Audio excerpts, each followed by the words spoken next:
Go to any farmer's market in New York in August and you're guaranteed to see one thing over and over again: tomatoes. That's right, tomato season is here and I couldn't be happier. Tomatoes are one of my absolute favorite things in the whole world. So what do I like to do with tomatoes? I wanted to share with you guys my favorite recipe for gazpacho and a fantastic summer salad that really lets cherry tomatoes shine.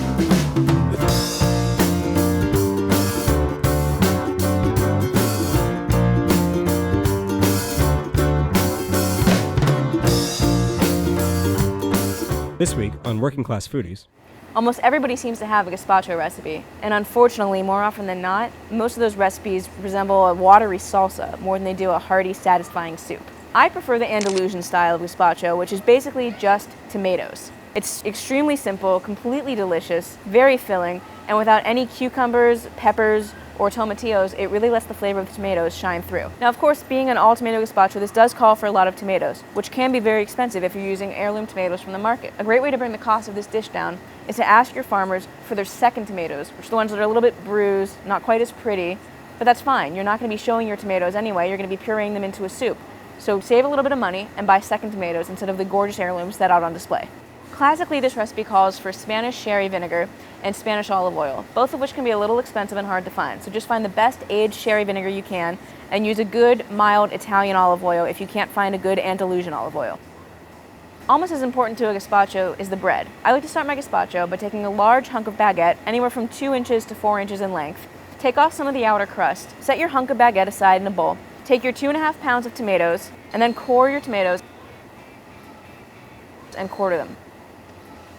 Take the cores of your tomatoes and squeeze the juice out over the bread, and then add a little bit of water to really soak the bread through. Let your bread soak for about 2 minutes and then squeeze out all the excess juice. Set the bread aside again. Meanwhile, mash or chop up 2 to 3 cloves of garlic. I like to do this in a mortar and pestle, and I add in a little olive oil, some coarse sea salt, and about a teaspoon of ground cumin. Mash this all together in a paste. Then, in the bowl of either your food processor or your blender, combine your soaked bread, your mashed up garlic paste, and half of your tomatoes. On top of this, add about 2 tablespoons of sherry vinegar, and if you want, about half a teaspoon of sugar. Blend all of this together. If the mixture is too thick for your blender, add about a tablespoon of water. Once this is all blended together, blend in the other half of your tomatoes. At this point, you want to start drizzling in your olive oil. With your blender or food processor running, slowly pour your olive oil in a thin drizzle. The soup should begin to look creamy and rich. Stop your blender or food processor and taste your soup. If it's a little too thick, you can add more olive oil or a little more water. If it's not acidic enough, you can add a little more of the sherry vinegar. It's not necessary, but I like to strain my gazpacho before I refrigerate it. Just run it through a strainer, and you'll see all those tomato seeds and a little bit of the harder breadcrumbs will come out. This makes for a nice, smooth, well-textured soup. Refrigerate your soup for about 3 hours. After 3 hours in the fridge, your soup is ready to serve.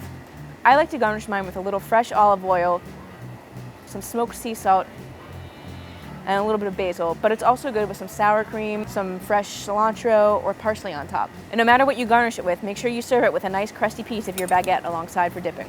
Now, a big bowl of this refreshing, cool gazpacho is a fantastic summer lunch on its own, but I like to serve it with a nice summer salad that really lets cherry tomatoes shine. I like to keep this summer salad super simple and just use some of the best green market produce I can find. To make this salad, shuck 3 ears of corn and then boil them for about 10 minutes until they're done.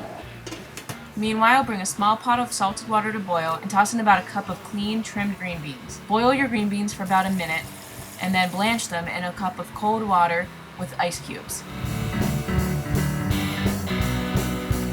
After your corn is cooled, remove the corn from the cob and then run the back of your knife down the corn cob to remove all the sweet, starchy liquid. Put your cut corn in a bowl and then rinse and quarter about a pint of cherry tomatoes. Chop up your green beans and stir your corn, tomatoes, and green beans together. Then I trimmed off the ends of 1 shallot, removed the peel, and thinly sliced the shallot down and added that to my salad. Then I took about a 4-inch cube of smoked mozzarella and sliced it into smaller 1/2-inch cubes.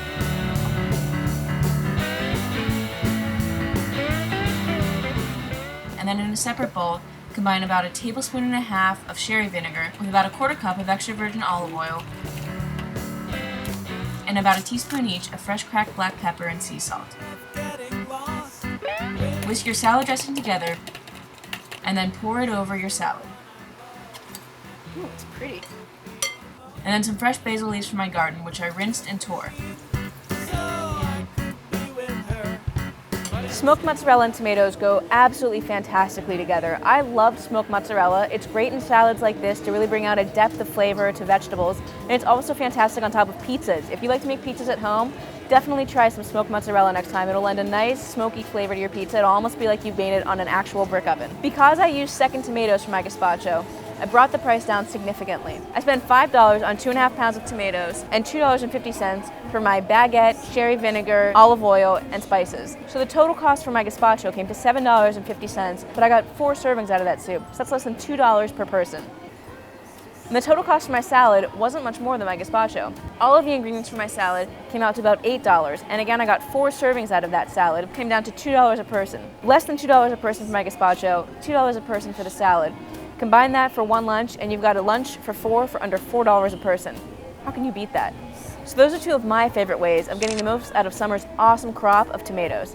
Now it's your turn. Write in and let me know what your favorite summer tomato recipes are. This wraps up Season 2 of Working Class Foodies. We're going to be taking a little break for a while, but don't worry, we're going to be coming back soon for Season 3 with all sorts of amazing, fun recipes for you guys. And we'll see you next season on Working Class Foodies.